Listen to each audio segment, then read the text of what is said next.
which was, the first man landing on the moon. Armstrong and Buzz. Allegedly. Yes. Conspiracies!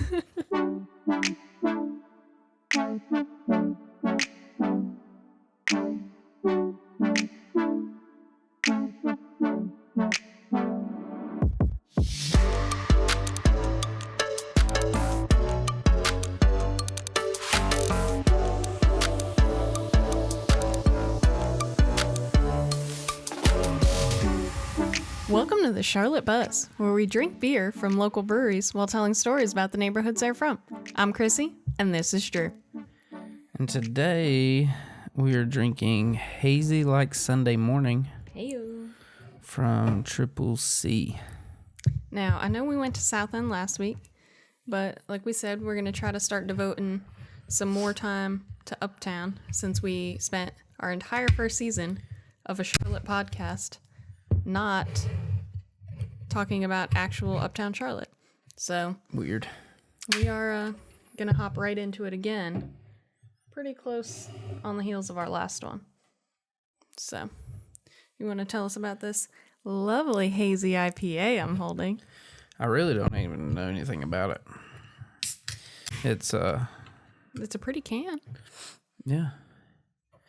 It is a New England IPA. And it is 5.2%, and that is all I know. Huh. There wasn't a description anywhere, other than it was brewed in collaboration and kind of like for the Jimmy Core Foundation. Mm-hmm. But that's about, and like part of the proceeds go to that foundation. Well, okay.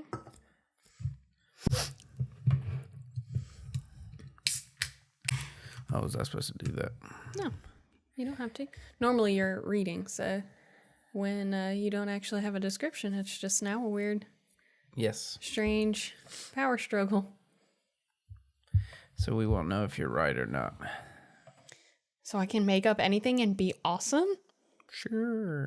Yes. I mean, other people might know. Hush. But you're wrong. I mean, do the Triple C brewers actually listen to us? All right, so it actually looks a lot like pineapple juice. Kind of smells like that too. It's hazy, but it's like a yellowy hazy more than that like amber beer taste color. I gotta slide up a little bit. Mm-hmm.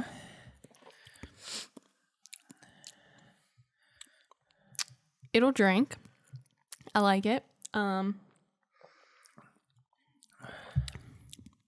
I want to say pineapple-y, but I think it's just my head can't get past what it looks like now. Mm-hmm. Definitely fruity, sweeter, still fairly light, definitely juicy. Yeah. I'd say it's got like a little bit less haziness than I thought. Yeah, like it feels more filtered, if that's a thing, I guess. I mean, it looks hazy, but it doesn't feel tasty. Hazy. It is tasty. It is tasty. Yes. But yeah, too light filtered, as you said. Mm-hmm. It's good though. It'll drink. Yes. Such as your fantasy team. Yes. But we'll talk about that later. We'll get there. So Triple C originally started in 2012. The name originally comes from the folks who started the brewery, Chris Harker, Chris Murphy, and Christina Murphy. Triple C. Over time, the Murphys moved on to other adventures, per their website. And Chris is still running the show. And now those three C's have come to represent their core beliefs in the brewery craft, the community, and the commitment to the environment. They've won several medals for a bunch of their beers at the Great American Beer Fest. And they're really into, which I feel like is just part of the brewery culture, but very into giving back to the community and involvement. And so they give a lot of proceeds. This beer, specifically even goes with that. So they do a lot of that. And again, spent grain goes to local livestock, that whole thing that a lot of breweries do. They also actually have an event space called the Barrel Room that is for weddings and other events. And I've heard of the Barrel Room, but I don't think I put two and two together, or maybe there's another brewery. Maybe I was thinking there's Barrel Barrel Arts for Heist. Does Birdsong have a barrel room? I don't know. They have something similar to that. I've actually never been to Triple C. I have, under unfortunate circumstances, very briefly, trying to help out a friend who had a bit too much to drink. Well, at least she's a good friend. See, I didn't even say she, but you already jumped on that, so I'm just going to let that one slide. I mean, you're not wrong, but it is really pretty. But Barrel Arts is actually, or the Barrel Room, sorry, Barrel Arts is Heist, is actually just down the street on Fairwood Avenue. Weird. We're familiar with that location, but it looks like a really cool venue. I had never really seen anything about it, but it has a lot of amenities and things, so it's pretty cool. Yeah. But that's kind of it. Another South End brewery. There's a ton of them. South End Plaza Noda. I mean, we're going to have to allocate elsewhere with them, so go check them out. Their beers are great, and they're going to the community. Word. Wanted to talk about today's format a little bit. Ooh.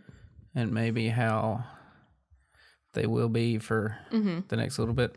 It's not going to be as much as the Buzz Bracket was. Correct. Where it was like it almost took over. Yes. But we're going to do our normal stories. And then we're going to talk about the Fantasy League. Yeah, Fantasy Football League. We got our 12 teams up and running. We had our draft. And we are, at the time you're listening to this, just about to have our first game. So, yeah. It's I going don't to know get... if I got anybody. I bet you I do. Because I think it's I have to Chicago, double check Green too. Bay. I have to double check. Yeah. But, so we'll talk about that a little bit. That'll obviously run for the next several weeks. But, again, yeah, not super all-encompassing. So, just some fun shenanigans. But we'll talk about that after our story. So, on to you, good sir. So today's story was found through an article by Charlotte Stories called 10 Things That Even Locals Don't Know. Ooh. And it's funny because as I was doing research, every article that popped up was, like 5 things you should know whatever, all of those. So that ooh was a very genuine ooh of... We're getting back to, since this is only our second time doing Uptown, I can do like my very basic research where I'm like, cool Uptown Charlotte stories in the Google. and then Googs. actually get stuff we haven't done before. So I think we're both doing people today. Yes, sir. But my person... This is how we determine if we're using the same story. It's a real quick person, place, or thing. And What's then... his name start with? Yeah. Or their name. Yeah, he asked me what his name was. I was like, excuse me, how do you not know it's a girl? But he was right, it was a guy. So, anyway. So, yes, my person Yes. is a guy as well. His name is Randolph Scott. That sounds very familiar, actually. Well, Okay. maybe it is to you. He was born January 23rd, 1898 in Virginia. Okay. But he spent his childhood at a home in the 4th Ward. Ooh, okay. I read somewhere that the actual address was 312 West 10th Street. Okay. It's not still there, the house. Okay. You took me right back to the 311 East Boulevard when you said that address, Close. and that's why I was like, again? And I was like, oh, no, we're not there. Okay. He was an American film actor. I had never heard of him. I mean, don't really think I know who this person is. I think it's just one of those like, oh, they had a face type of thing. Like it just sounds like a familiar name. But Maybe. carry on. I'll tell you why I had never heard of him, or like Okay. why I wouldn't have. According to IMDb, he is credited with 108 films. Wow. Especially in that time. That's wow. Yeah, so that spanned from 1928 to 1962. Wow. So he did it for 40. 44 years. I didn't click on each movie, of course, to see what Not type of movie they were. Odd movies? How dare you? But Wikipedia. Inadequate research. Yeah. Yes, sir. Wikipedia says that over 60 of those were Westerns. I believe that.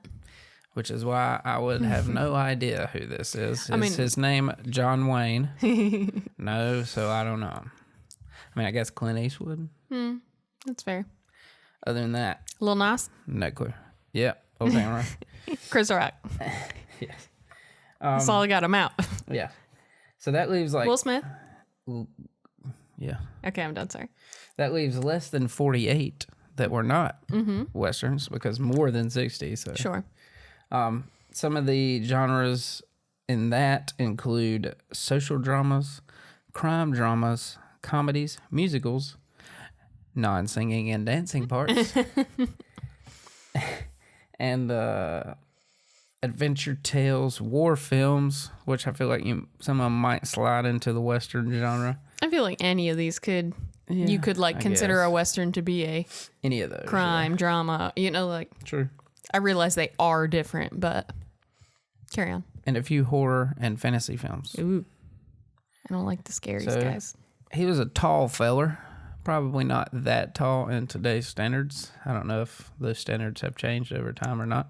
They have, but I don't know like where the kind of demarcation, like, does it change over a century? Does it change over a millennia? I don't know. Yeah. It says that he was, did I say 6'2.5"? You did not, but there you go. So 6'2.5". Okay. I don't know if that's... I would think that would be tall then. Well, that's what they said. Okay. He was tall. I mean, it's tall-ish for today's standards, but... Average tall. Yeah, sure. It's like the tall part of average or the short part of tall. Yes, I would concur. It said he displayed an easygoing charm and courtly southern drawl in his early films that helped offset his limited acting skills. They're talking him up really well here. They said as he matured, however, his acting improved while his features became burnished and leathery. Oh, I wish y'all had seen my face. Go over to YouTube. Turning him into the ideal strong, silent type of stoic hero. Okay. And I want to read you a quote about his skills or how he changed throughout his career. The quote is from the BFI Companion to the Western. Oh.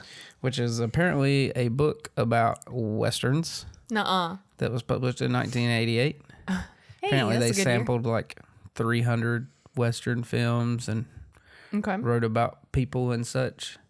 It was basically like a biography of Westerns. Okay. Is how they film study and whatnot. Yeah. So they said in his earlier Westerns, the Scott persona is debonair. Ooh. Is that how you say that? Yes. Easygoing, graceful, though with the necessary hint of steel. Oh, I mean, he sounds very James Bond. As he matures into his 50s, his roles change. Increasingly, Scott becomes the man who has seen it all, who has suffered pain, loss, and hardship. Liam Neeson. And who has now achieved, but at what cost? They took his family. A stoic, calm proof against vicissitude. I don't know how to say this word. Okay. And I said originally Liam Neeson because I was thinking Taken of like he's seen it all and all that. And then the more you described it, the more I was like, no, I think it's Clint Eastwood in the Gran Torino. Yeah. That's what I just... That. But this word is vicissitude. Vicissitude? I think that's what I said, but I don't Sounds good. know what it means. I just wanted to say this quote because I like the necessary hint of steel. I like it. All right. And you could see by the amount of films he did, how successful they were, once he matured and into his 50s. He was ranked 10th in 1950 by the annual Motion Picture Herald Top 10 polls. Are these the same polls that put Citizen Kane at the top best film ever? I don't know. I've seen it twice, and I have questions for them. I don't know. I'm not saying it doesn't hold a lot of significance and has a lot more symbolism and important things that I am ignorant of. Mm-hmm. I would like to be filled in so it makes sense, because right now it's not making any sense to me. But carry on. Yeah, I can't say I've ever seen it. I took a film study course in college, and so we had to watch it at the start of the semester, go through a lesson a week through different movies on like lighting and sound and whatever, and then got to the end of the semester, and then it was like, okay, now we're going to watch it again so you'll understand. And we were all like, do we understand though? So anyways, he was ranked 10th in 1950, 7th in 51, 10th in both 52 and 53. Well, okay. So I guess that's just like top 10 overall. Sure. I mean, rock on though. He was also in the Quigley's Ooh, top 10 moneymakers poll money maker. from 1950 to 53. So same time span, 50 to 53 seems to be We're his talking prime. money, fame, and a crap ton of movies. I think he's Dwayne Johnson of his day. Oh, okay. Dude's in everything. And he's Yeah. making I freaking guess so. loads of money. But like a 50-year-old. Because that's how he was at this time. I mean, how old do you think The Rock is? I mean, my sister watched WWF when I was a kid, and he had to have at least been, say, 25. So he's got to at least be in his 40s. Yeah. Yeah, I have no idea. I mean, he's not in his 30s. He's definitely in his 40s. I'd say he's close to 50. Maybe. I'm going to look that up when this is over. Okay. Carry on. So that's pretty much like why he's famous. Mm-hmm. And Yeah, that'll do it. why like locals wouldn't know he was born here, and mainly because I didn't know he was a person. I mean, sure. You know. Right. But anyways. Of course, I'm not going to know stuff about someone that I don't know exists. Yes, that is true. But so I want to just give like a brief run through of his life. Mm-hmm. Throw in a couple fun facts. Mm-hmm. And then, yeah, that'll be it. All right. But he was born to a very prestigious family in the Queen City. Hey. His father, George, was the chairman of Charlotte's Financial Committee, or Finance Committee. Mm-hmm. He supervised the city's first published financial statement in the early 1900s. Okay. I believe they just had money because he was an accountant. Sure. Like on an accounting firm. Mm-hmm. So. That'll do. He's probably like the Charlotte accountant. Like there wasn't anybody else here at that time. Mm-hmm. When he was 19 years old, he joined the United States Army. And if you can do the math, that would be 1917, which is World War I. So he served in France as an artillery observer. What does that even mean? He watched artillery. Does that mean like he guarded the ammunitions, or he was like, yep, they're firing stuff. Yep, that's what's happening. He was with the 2nd Trench Mortar Battalion. So he may have like actually did a call for fire type situation where he was like, they're 300 yards this way. Shoot now kind of deal. Okay. Thank you for making him much more validated. They said that his military time helped him in war movies and westerns. Yes. He can use guns. Nuh-uh. Surely not. Yeah. Once his military career was over, he enrolled at Georgia Tech. Mm-hmm. Played football there. Hey. Good timing. But he didn't finish his career. He had a back injury. That back injury would later, in the 40s, not allow him to commission as an officer for World War II. He tried to do that, which he would have been late 40s, early 50s then anyways. Yeah. But I guess they're trying to get everybody back then, so they might have took him.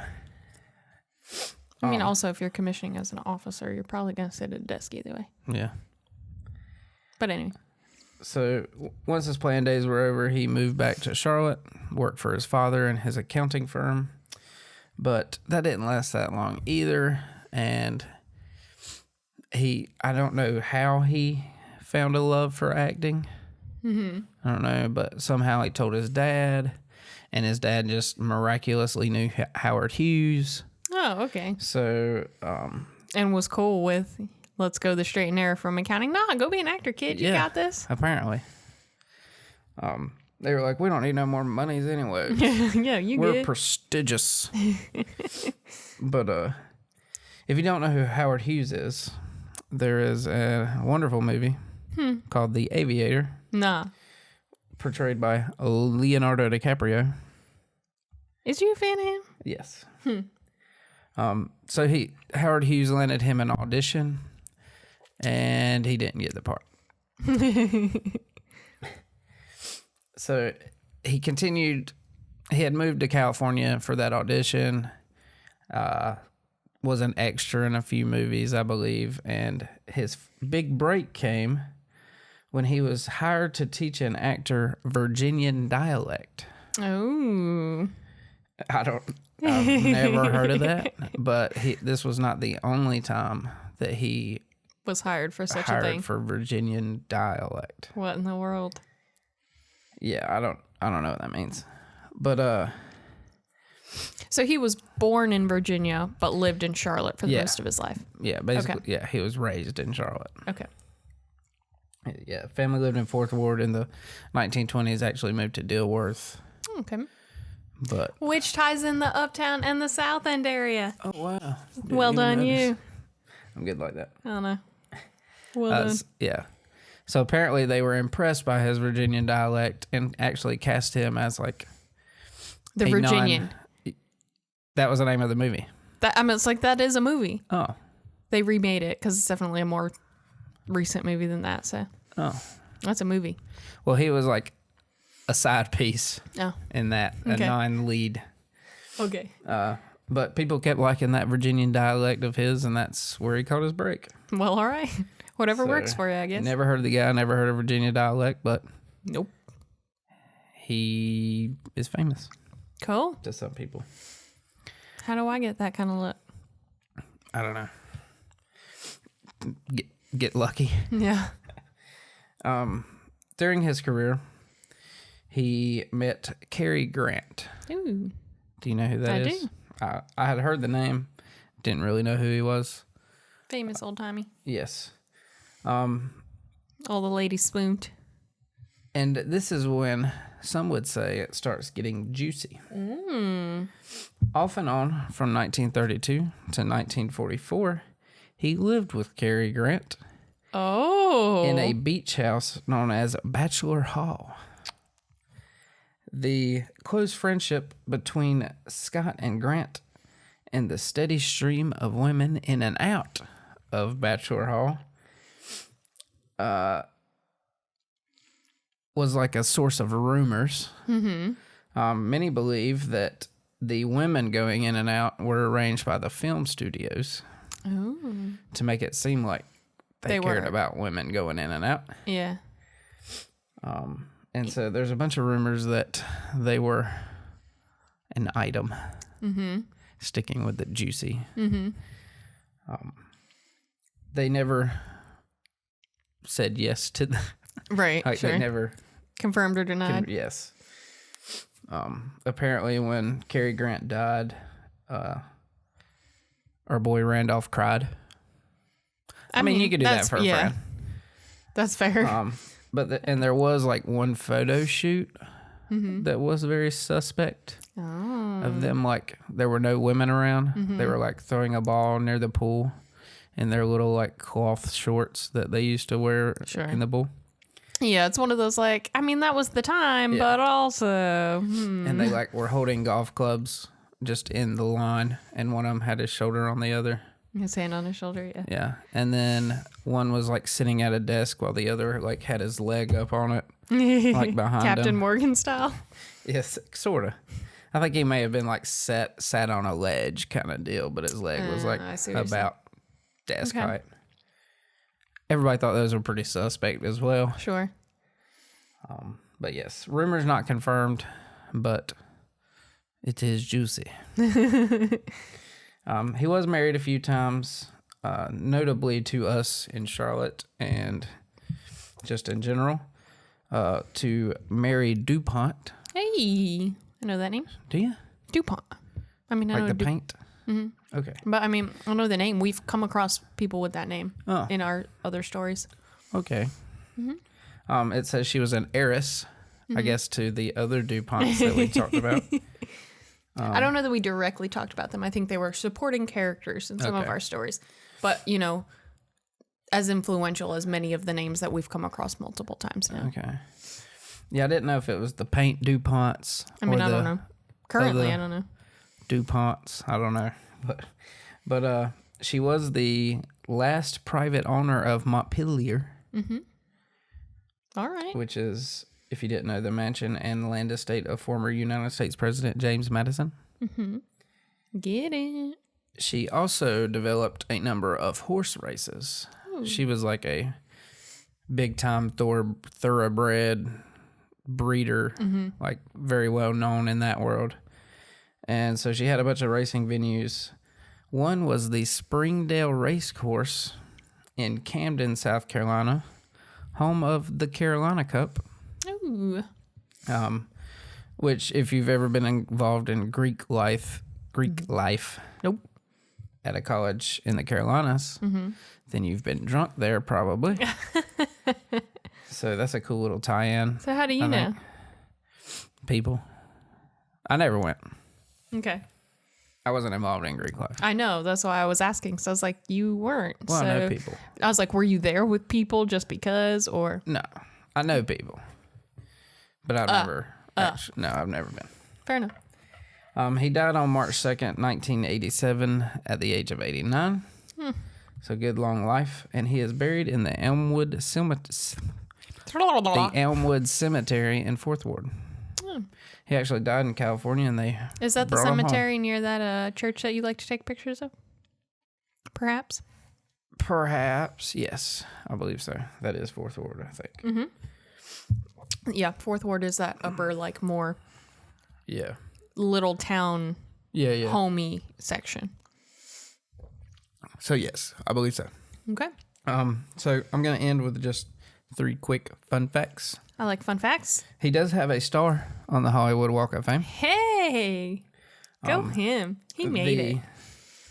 Timeless classic Blazing Saddles actually paid homage to him. Hey. I mean, I've never seen it, but I know of it. When the African-American sheriff asked the townspeople for their help in fighting the bad guys, they all say no. But he turns and says, you do it for Randolph Scott. And they all like took their hat off and like quietly said Randolph Scott and then changed their minds and helped him. Oh, now I want to watch it. Yeah. That's awesome. Was that 2 or 3 of the fun facts? That was 2. Okay. 3 is a tie-in to football season. Hey. It is rumored that his face was the model for the original Oakland Raiders logo. Okay. Yeah. I like that rumor. That's so interesting. Yeah. I thought that was cool too. Yeah. I like football. Yeah. I don't like the Raiders. I mean, they're in my division. I don't like them, but I like that concept. Yeah. That's cool. So that's what I decided to end on. That nice. little fun fact. Well, my story and my person, I took almost the opposite approach you did Okay. Because I felt like my story was a bit of a stretch. Okay. So how you had a guy that was born in Virginia but was raised in Charlotte. Mine was born in Charlotte but more or less raised elsewhere. Okay. But he was born here, so Yes. it's legit. Yes. I'm sure Orange County, Virginia, where he was born, is also like Randolph Scott was born here. Yes. Kind of like Ohio tries to do with the Wright brothers. Yeah. Yeah. No, they can't have them. Yes.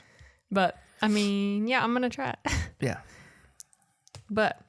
And I think you will take very particular liking to this story, and I'm curious to know if you'll even recognize this name or not. Okay. I didn't, but I know you know more about this general subject than I do. So, Okay.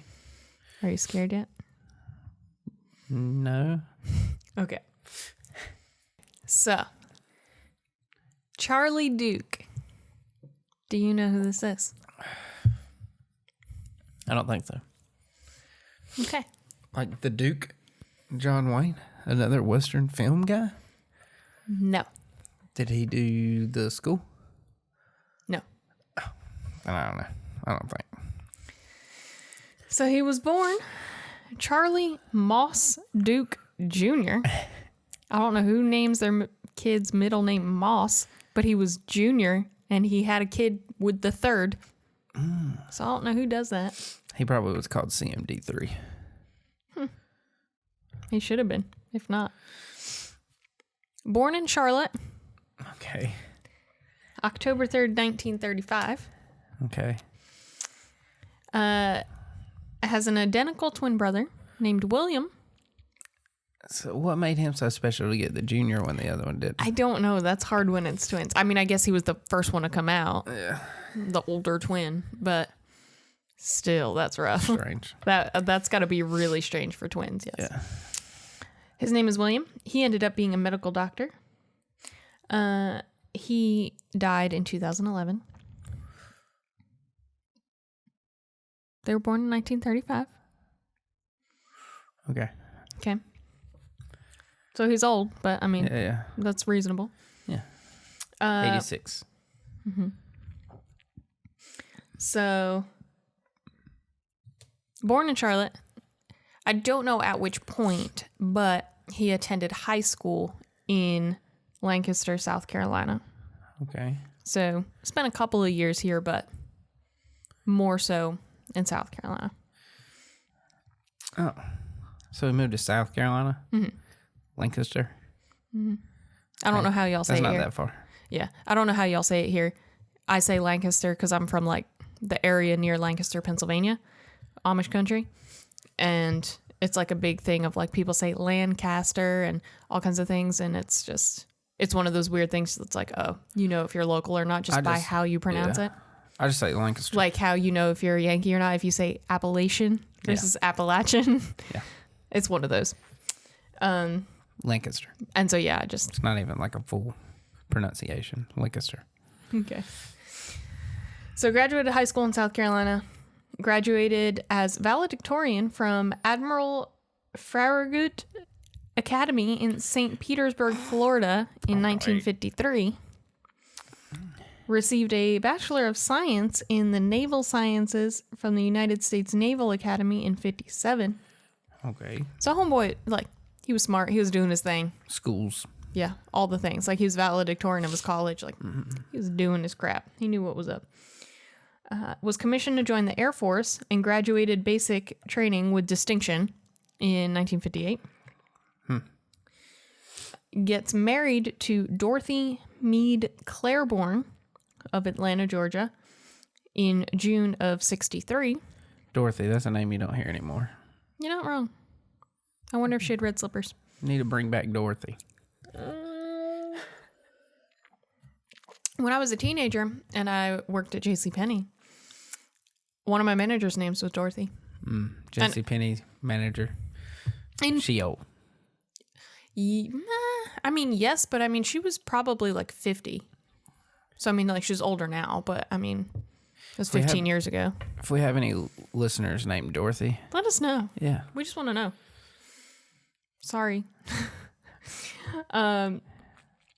Married her in 68 58.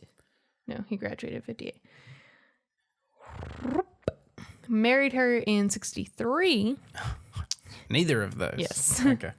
Got a Master of Science degree in Aeronautics and Astronautics from MIT in 64. Okay.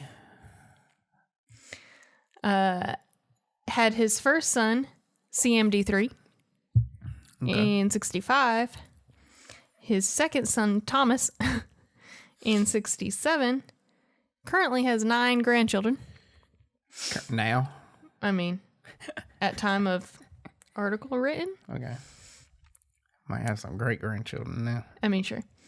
In 1966, he starts a different line of work, which will be the main point of the story, but I'm going to skip it for a minute. Okay. Retires and goes back into the military in 1975. I'm mentioning this not because of my own leanings or anything else, but it was a prominent thing on his information online. In 1978, he found Jesus. Okay. And there was like this letter online from his wife who basically went through all of her personal struggles, all of the struggles they had in their marriage, and how she like desperately craved not attention from him, but like to be a partner with him. And the minute they got married, he's like, cool, I'm going to go do my job. Peace out. And like ignored her. And so ultimately, like, she came to a place where she found faith, and then a few years later, he found faith. And this is all just relevant because they ultimately started the Duke Ministry for Christ. And so that's like actually now a foundation thing that exists. Okay. And I did see there were articles on Billy Graham's website about him. So just another cool local tie-in. So 78 is when he found faith. I'm not quite sure when they started that ministry. He was promoted to brigadier general in 1979. I'm sorry, I'm boring you. He's yawning at me. It's late. In 1979, and then retired again in June of 1986. Okay. So, this is all strategic. Good old, what do we call him? CMD2. Okay. He was one of 19 astronauts selected by NASA in April of 1966. I'm wearing a NASA hoodie. It was intentional. Jeez. Nobody noticed. It was great. Jeez. So, he was actually a part of 5 different Apollo missions. Okay. Yeah. He was a member of the astronaut support crew for Apollo 10. Okay. He was on Capcom, which I'm not entirely sure what it is. There was a big, long explanation, and for the purposes of my story, it was kind of irrelevant, so I didn't dive into it. But who's part of that for Apollo 11, which was, the first man landing on the moon. So, Armstrong and Buzz. Allegedly. Yes. Conspiracies. When I was in high school, one of my social studies teachers showed us the video about the conspiracy. And I don't think it was so much that he believed it, but it was more trying to get us to he played it off like he believed it, but I think it was more to get us to think more about things and to question things. Mm-hmm. And so I took that a couple years later in a public speech class, and we had an assignment to convince the class of something. And that was the assignment. And so we literally had the class sit separated, and it was, okay, here's what I'm going to talk about. And so I talked about the moon landing, and I said, we faked the moon landing just for the sake of this debate. Mm-hmm. And had, everybody sitting on one side. And I played clips from this video, and I gave all kinds of stuff and went off. By the end of the class, every single person was on the opposite side. And I was so proud of myself. The flag was waving. Yes. Those what are they called? The crisscross things that are in the photos. Oh. They were doctored. They were in front of and behind things they shouldn't have been, and all the stupid shit. But. At space camp, yes, they told us that this is why I thought you might know they this look name. like they're waving because there are wires in the flag to make it look like that. Because it's boring if it just sat flat. Yeah, which is understandable. Mm-hmm. I mean, yeah, it would. Mm-hmm. But they not wrong. It's one of those that's interesting because I do like the idea of conspiracy theories, but it's also like, how do you possibly on such grand of a scale? I don't know, but I do just think it's interesting, and it's something I do like to dive deeper into out of whatever. I think everybody likes conspiracy theories to a degree. And then it's like certain ones, like then I get into like conspiracy theories about 9/11, and I'm like, I don't know if I could, like, it hurts my heart to dive into those ones of like, there is that same fascination of the conspiracy. Like, could it be possible that it was a conspiracy? Oh, absolutely. But like, and the 9/11 thing is just literally so close to home for me that I'm like, I can't even. So I focus on like the moon landing, where it's like, it's irrelevant to anything. I think if this hasn't happened already, we should do it. But the conspiracy of conspiracies.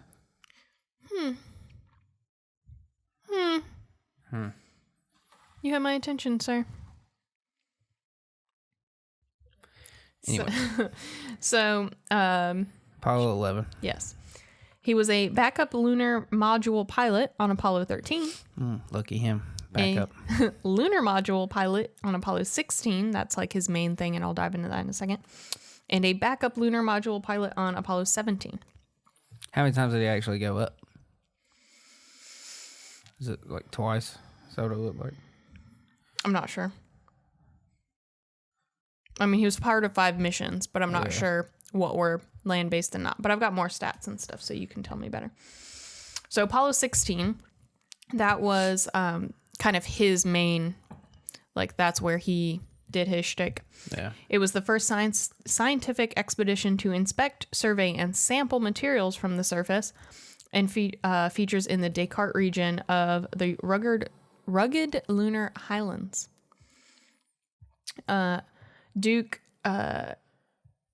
was on the surface for 71 hours and 14 minutes. Allegedly. Allegedly. By maneuvering the lunar module Orion and landing on the rough Cayley Plains. In 3 subsequent excursions to the lunar surface, Duke and his, I don't know if it's co-pilot or whom, but Young is the name of the other guy, logged 20 hours and 15 minutes in extra-vehicular activities. Heyo, dune buggies. That's like extracurricular activities. Involving the emplacement and activation of scientific equipment and experiments. They put shit down. Allegedly.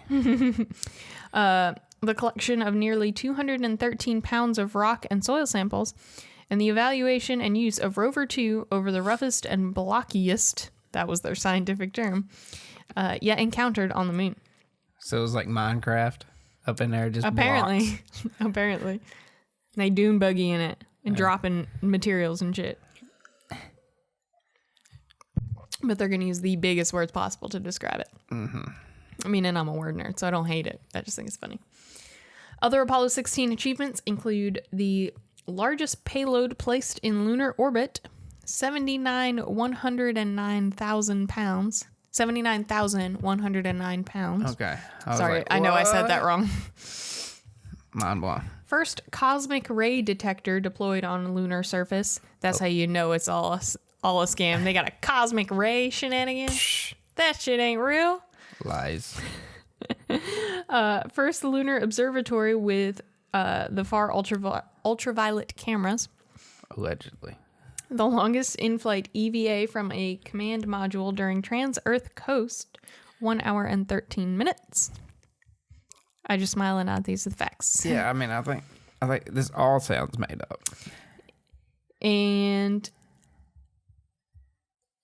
the Apollo 16 concluded with a Pacific Ocean splashdown and subsequent recovery by the USS Ticonderoga. Okay.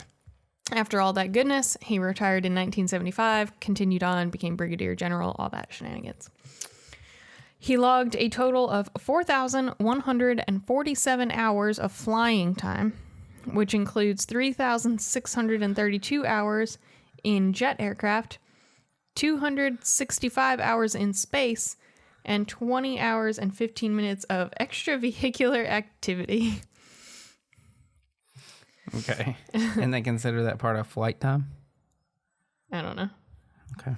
I don't know if it's like all of this adds up together.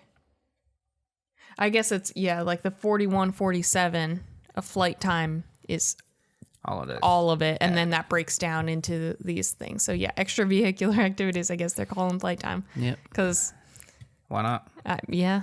Because they never touch the surface. Anyway. So he gets he's got an entire website just based on him. There are 14 honors listed on his website. But if you read through some biographies and things, you'll get some other special honors that he has, such as first twin to ever fly in space. Okay. Youngest man on the moon. Okay. There are only ever 12 men on the moon, and he is one of 6 that is still living. He is still alive. You're welcome. You said he died in 2011. That's his twin. His twin died in 2011. Oh. He's still kicking. One of 6? 6 that are still alive. That is also based on the current level of updatedness of his website. And the allegedness of the moon landing. Yes. More importantly, so. Yes. So something else interesting is this past July was the 50th anniversary of that Apollo 11 first men on the moon landing. And so because of that, there's been, a lot of NASA specials and discussions and all kinds of things. And so Duke came around and he was reminiscing on some different things, and he told this story about how he basically almost killed himself on the moon because they got to a point where they were like coming back and getting ready to take off, and he's still on the surface, and they had maybe like 20 minutes left before they needed to go. And he was just like, it just like hit him all at once. Like, this is it. Like, I'm off. Like, I need to do something, And so he's like, all right, we're going to have the Moon Olympics right now. And so he starts doing all this crazy nonsense, and he does this like crazy high jump and does like 3 times, this height you would normally go. And all of his equipment that he's carrying on his back weighs the same as his actual person. And so he doesn't come straight back down. He comes down on his back and like hits and cracks all of his stuff. And he's like, oh God, if I break open my suit, I'm gone. Like, I'm gone. Supposedly. Allegedly. Yes. So he has this like panic moment and is like sitting there with his buddy for the next like 5 minutes, just trying to make sure and listen and hear if there's any like leaking hoses or anything and all that. And he goes on to say basically like, I learned a valuable lesson. You only do what you train for. And obviously you don't train to high jump on the moon. Well, he could have broke all his stuff and it'd have been fine because it was in a studio. Oh, in Area 51. But so that was his kind of fun story of like, he was like, yeah, like I got no one to blame. Like that was just me being a jackass. So, but it was a fun story, made him a little more human. Currently he lives in Texas with his wife. Sounds like she's still kicking also. I didn't really check up on her records, but he is actually a keynote and motivational speaker and travels all over the world and still gives speeches. So there you go. We'll get the barrel room from Triple C, have a cool event, and have him come speak at it. Why not? Bam. For the 51st. Yes. 51st. 51st anniversary. Yes.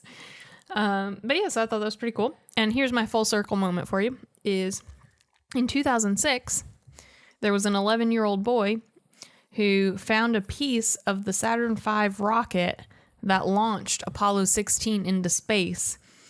And like it had the mission insignia on it. Like it was legit. It was like a big placard type of thing. It floated up from the ocean onto the shore, and homie lives in North Carolina. Like it was a North Carolina beach that Apollo piece came back to. So that was pretty cool. Like this kind of full circle moment, like a little bit of him found its way home. And I realized it's not Charlotte, but found on a North Carolina beach. Nice. And yes, that kid got quite the hookup with NASA when he turned that sucker in. Quite the hookup. Did he get to go to space? No. But he was 11, and by the time he was 16, there was the very last like lunar mission. And so he got like front row seats, full like access pass to everything to wander and get tours and all kinds of stuff. So he got quite the hookup. Cool. But yeah, that's what I've got. I just thought it was interesting. I know you're a space camp kid. I, not to that level, but have always been a space nerd too. So, yeah. Well, I mean, you have a NASA hoodie, so. Heck yeah. Cool. Good time. Old CMD2. Yes, CMD2. So yeah, he's still kicking. CMD3 and his brother, I assume, are still kicking. I mean, barring unfortunate circumstances. But yeah. Cool. But we came full circle. His stuff came back to the Carolina beach. And now we're ready for the next conspiracy. Which is you winning our fantasy league. Yeah. Yeah, so. We did our draft. Yes, we did.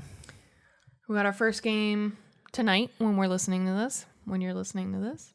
True. Unless you don't listen to it the day of, then we don't know when the next game is, and we don't know any of that stuff. Why are you not listening to it the day of? What are you doing with your life?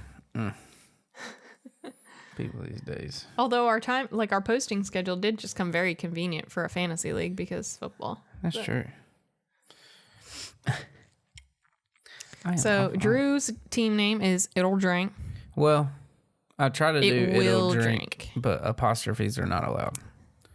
So I did It Will Drink. My team name is India Pale Ale Mary. Yes. Everybody did a pretty good job with picking team names. It's hard when you've got 12 teams. Team names, yes. I was going into the draft already. Yeah, everybody has a pretty creative team name. It was really cool just to see people jump in and get involved with the league. I don't know if you want to read any more of those names Yeah, we out. could do Pain Train. Heyo. Hindsight is 2020. Heinz Field, Hey. Pittsburgh fan. Fumble Ibiuski. 2-pint conversation. Conversion. No, it says conversation. 2-pint conversation. Oh, I didn't notice that. That's But yeah, great. it looks like 2-point conversion. Yeah, I like it. 2-pint conversation. Sorry, That's even better. Roy. But the worst name, Patriots Dynasty 6 times. Sorry, Holmes. But yeah, not a fan.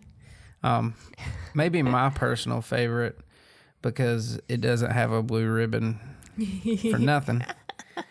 Pabst Interference. Heyo. PBR. What? Blue ribbon. Hangover on Downs. Krabby Patties. I mean, yeah. Do it. Grieving Helmets. Good old AB. And Beer With Me CLT. I like it. I had to explain Grieving Helmets to Chrissy. Because I wasn't like thinking of the AB thing. I was like, I was thinking of a play on words. And so I was like, I don't know what that means. And then he was like, yeah, the helmet thing with Antonio Brown. That's and what I was I like, assume. oh, yeah, that makes sense. If I get it. But Maybe I'm I sitting don't here get with it. the rest being like, yeah, like 2-pint conversation is like, you know, it's a play on words. It's that kind of thing. That's what that's where my mindset was. So I couldn't see past it. But. Yeah, so I'm playing Pain Train. We'll come back to that. Somehow I got the first pick. Yeah, I don't know. It was very strange because I guess it was random, but it randomized where half of the people We're in the same order they were sitting in Like- as to like when they signed up for the league, Yeah. but the other half weren't. It was really strange. Yeah, and I didn't get home fast enough once we figured that out to completely randomize it again. But anyways, I got first pick, and I went with your boy CMC. You gotta. I mean, I almost knocked him over the one day, so Yeah, you gotta. it is a We go to the PP same chiropractor, guys. Watch out. It is a PPR league, so point per reception, which means that running backs who catch passes will get more points than running backs who don't catch passes. So McCaffrey, pretty solid pick. Yeah, he's a keeper for sure. Yeah. Who'd you pick in the first round? I don't even know. I can't even pull up my roster because my iPad is so old that it would only let me download an old version of the app, and all it does is prompt me to update to a new version, so I can't see anything on my... Kamara. Yes. Another pass-catching running back. I was a couple of spots down. I think it was third or fourth in the draft lineup. Third, so yeah. But overall, I think we got pretty solid lineups. I don't think we're going to go player by player. Yeah, we don't need to do all that, but it's hard with the 12 team league. It's all the things go so quick. All the people you want, like, they're gone. You get down to those last rounds and you don't even know the names. Yeah. I mean, some of them you do, but yeah. I'd say 60%. You're like, I don't know who that is. But I'm going to risk it. He's probably a third string running back or something like that. Yeah. Looks like I'm facing off with Beer With Me CLT. So it's about to go down. But yeah. What other fun facts do we have for the day? Game on, suckers. Yeah, I think that first game, Thursday night. Let's see. I'm pretty sure. First week is always so hard, too, because nobody's like, they're still filling out their teams. You don't even know what's going on. But yeah, I have 2 people playing Thursday night. It didn't look like you had any. Okay. So yeah, it's Bears. How about on my bench? Because I haven't played with my roster at all yet. Bears and Green Bay. Nope. Okay. So I got Trubisky and Cohen, the running back. Okay. But I think it'll be fun. We'll give you updates every week if we've won, who beat us. How bad we're crying. Maybe even talk about doing a meetup or something. Trade drama. Meetup. Yeah, try to do like a meetup and watch a game on a Sunday or something. Have a few beers out with the league. Yeah. See who we can get to meet up with us. Yeah, and in pure our fashion, we try to do it a bit too late. But, maybe next year we do like an in-person draft. Yeah, that'd be great. But yeah, we always come up with all of our fabulous ideas about 30 minutes before we implement them. Yeah. So it's never figured out completely. We just go with it. Always be in for round 2. Round 2 is the winner every time. Maybe. But in theory. We haven't got to a round 2 yet. So. True. It's going to be a little more thought out than round 1. Allegedly. That's the conspiracy of it all. But it's going to be fun. Follow along. Interact with us on social media. Talk trash. We're about it.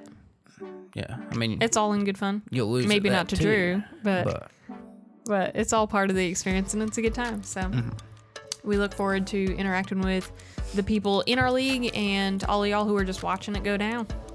Oh, because it's going to go down. But okay. Enjoy watching the games this weekend, and we will catch you all next time. Cheeky later. Bye.